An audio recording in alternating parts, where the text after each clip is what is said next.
ஒரு 15 நாளாக TV off பண்ணால் கூட உங்கள் வீட்டில் நான் வந்து உட்காந்துருக்கேன். இன்டர்நெட், யூடியூப் எல்லா இடத்துலையும் என் வீடியோ தான் இருக்குது. நான் பேசவே கூடாதுன்னு வேறு இருந்தால் என்னை முதல்ல பேச வச்சிட்டிங்க. கண்ணன் சாருக்கு நன்றி. அண்ட் வந்திருக்கிற பத்திரிகை, மீடியா, அப்புறம் இன்டர்நெட்டில் இருக்கிற எல்லா நண்பர்களுக்கும் ரொம்ப நன்றி. ஃபர்ஸ்ட் ஆஃப் ஆல் வந்து இது வந்து பூமரங்கான மேடை. நான் அதை பற்றி மட்டும் பேசணும் அப்படின்றது தான் நியாயம். பட் ஆனால் எங்கேயோ வந்து இப்போ நான் நடித்து ரிலீஸ் ஆகிருக்கிற எல்கேஜி படம் உருவானது இந்த பூமரங்கோட செட்டில் தான். இங்கே இருக்கிற சிலர் தான் அதுக்கு ரொம்ப முக்கியமான காரணம் அப்படின்றதுனால நான் திருப்பி ரீகலெக்ட் பண்ணோம். ஃபர்ஸ்ட் அண்ட் ஃபோர்மோஸ்ட் இந்த படத்தோட ஹீரோ அதர்வா. அண்ட் வந்து ஒரு ஃபர்ஸ்ட் டைம் இந்த படத்துக்கு போது தான் நாங்கள் ஃபோட்டோஷூட்டில் மீட் பண்ணோம். பட் ஆனால் அந்த டைம்லேருந்தே வந்து ரொம்ப நல்ல ரிலேஷன்ஷிப் டெவலப் ஆச்சு. அண்ட் தேனிக்கு நாங்கள் ஷூட் போனோம். நீங்கள் கூட பார்த்துருப்பீங்க, அந்த பெரிய குழி கண்ணன் சாரோட ஆர்ட் டைரக்ஷன் டீம் வந்து வெட்டினதுன்னு நினச்சிங்கன்னா கிடையாது. ஏற்கனவே இருக்கிற குழியிலே அவர் ஷூட் பண்ணிடுவார். நல்ல ஒரு டேலண்டட். அதாவது நான் பார்த்து அதுக்கப்புறம் நான் செகண்ட் சாப்டருக்கு வரேன் சார். இப்போ எதுவும் தப்பாக நினச்சிக்காதீங்க, உங்களை பற்றி புகழ்ந்து சொல்லதான் அது சொன்னேன். என்னென்னா இருக்கிறது இந்த டேரக்டர் அப்படின்னா வந்து எல்லாமே இருந்து பர்ஃபெக்டாக இருந்தால் தான் ஒரு படத்தை நான் எடுப்பேன் அப்படின்றவங்க நடுவில் என்ன இருக்கோ அதில் பர்ஃபெக்டாக ஒரு படம் எடுக்கக்கூடிய ஒரு கிரேட் டைரக்டர் அப்படின்றதுக்கு தான் நான் சொல்ல வந்தேன் sir. Let me go to Atharva now. Atharva தான் வந்து இந்த மாதிரி ஒரு எல்கேஜின்ற ஒரு படத்தை நான் எழுதுறதுக்கு ஃபர்ஸ்ட் ஒரு தாட்டை எங்கள் மைண்டில் விதைச்சதே அவர் தான்.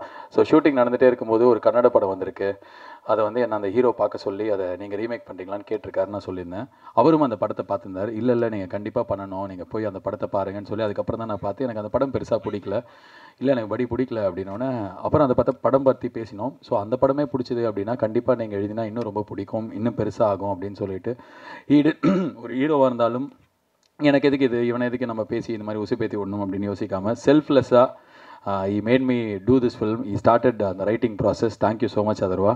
அண்ட் இந்த ப்ராசஸ் வந்து நான் அவருக்கு இன்னொரு கதை கூட நடுவில் சொன்னேன். அதில் வந்து சீக்கிரமே நான் அவரை டைரெக்ட் பண்ணுவேன் அப்படின்ற இது இருக்குது. 2022 or 23 தெரியாது. பட் ஆனால் ஃப்யூச்சரில் நான் டைரெக்ட் பண்ணுற ஒரு ஹீரோவாக இருப்பார். ஏன் அப்படின்னா ரொம்ப ரொம்ப சின்சியராக அந்த படத்துக்கு என்ன தேவையோ அது எல்லாத்தையுமே பண்ணக்கூடிய ஒரு ஹீரோ. அது ஃபிசிக்கல் ட்ரான்ஸ்ஃபர்மேஷன் ஆகட்டும், இல்லை இந்த படத்தில் 2 ரோல் பண்ணியிருக்காரு, அந்த 2 ரோலுக்குமான டப்பிங் சேஞ்ச் ஆகட்டும், எல்லாமே ரொம்ப 100% கொடுக்கக்கூடிய ஒரு ஹீரோ. அண்ட் ரெண்டாவது முக்கியமான விஷயம் என்ன அப்படின்னா எந்த ஒரு நடிகருக்கு கூட இருக்கிறவங்கள இப்போது நீங்கள் அந்த பாட்டில் பார்த்துருப்பீங்க, இல்லை படத்துலேயே நிறைய சீன்ஸ், நான் வர சீன்ஸ்லலாம் வந்து மேபி நான் நிறைய கோவப்படுற மாதிரியோ டைலாக் பேசுகிற மாதிரியோ இருக்கும். அது எல்லாத்துக்கும் காரணம் அவரோட இன்செக்யூரிட்டியே இல்லாத ஒரு confidence. Thank you so much for that. And you will go places. First chapter முடிஞ்சு செகண்ட் சாப்டர் எங்கள் ஆளுக்கு வரேன். என்னோடய ஃபேவரட் டைரக்டர் தமிழ் சினிமாவில் நான் ஒர்க் பண்ணதில் one of the most favourite வந்து கண்ணன் சார். இன்ஃபேக்ட் ஃபஸ்ட்டு எங்களுக்கான ரிலேஷன்ஷிப் வந்து இந்த தமிழ் படத்தில் வர மாதிரி மோதலில் தான் காதல் அப்படின்ற மாதிரி நான் எடுத்த ஒரு படத்தை ரிவ்யூ பண்ணியிருந்தேன். அந்த ரிவ்யூக்கு அப்புறம் எனக்கு ஃபோன் பண்ணார். ஒரு 40 மினிட்ஸ் ரொம்ப இனிமையாக இருந்தது காதில். அழகன் படத்தில் மம்முட்டியும் மதுபாலாவும் பேசுகிற மாதிரி நல்ல சங்கீத ஸ்வரங்கள் டென்னு சமத்திட்டு அப்படியே எல்லாமே ரத்தம் இந்த பக்கம் வந்தால் இங்கே வைப்பேன், இங்கே ரத்தம் வந்து கடைசியிலலாம் முடிஞ்சதுக்கப்புறம் சார் நீங்கள் பேசுனதெல்லாம் நான் இப்போ ரெக்கார்ட் பண்ணியிருக்கேன் பிரதர், என்ன பிரதர் அப்படின்னு சொல்லிட்டு டப்புன்னு வந்து அந்த கால் கட் ஆகிடுச்சு.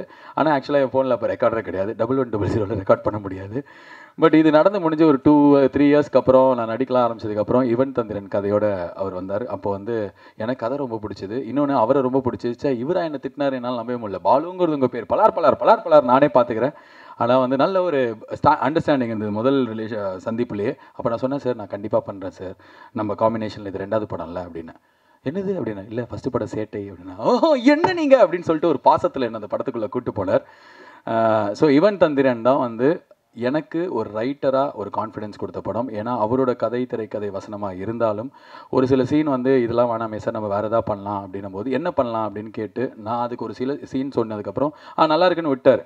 பட் ஆனால் 2வது நாளே வந்து வாட்ஸ்அப்பில் டெய்லி அதாவது ஒரு 4 ரிமைண்டர், எங்கே அந்த சீனை என் சீன் கொடுக்கல, எங்கே சீனை அப்படின்னு சொல்லிட்டு அவ்வளோ வாட்டி கேட்டு ஐயோ ஒரு நிஜமாலே எழுத சொல்கிறாரோ அப்படின்னு சொல்லிட்டு எழுதி அந்த நான் சொன்னேன் இது நல்லா இல்லைனா படத்தில் கூட வைக்காதீங்க சார்னு. ஆனால் படத்தில் முக்கியமான இடங்கள் அந்த சீனை வச்சு அதுக்கான கிரெடிட்டையும் எனக்கு கொடுத்தது அவரோட பெருந்தன்மை.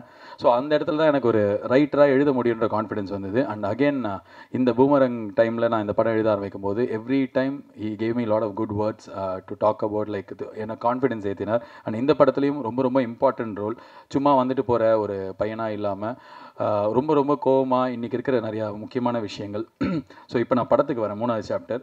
இந்த படம் வந்து வெறும்னா இன்னொரு படம் ஆக்ஷன் அட்வென்ச்சர் ஒரு ஹீரோ நடிச்சிருக்கார் அப்படின்ற மாதிரி எடுக்காமல் ரொம்ப சோஷியலி கான்ஷியஸ் ஒரு ஃபிலிம்.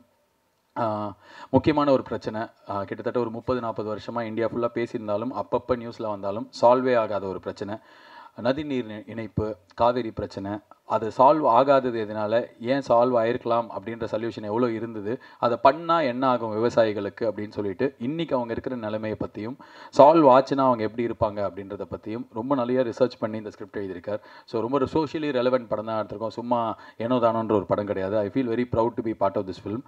அண்ட் இந்த படத்தோட 2 ஹீரோயின்ஸ், ஒன்று மேகா ஆகாஷ், இப்போ தான் அங்கே இருந்தாங்க, இங்கே பார்த்தா ஃப்ளைட்டுக்கு லேட் ஆகிடுச்சுன்னு கிளம்பியிருக்காங்க.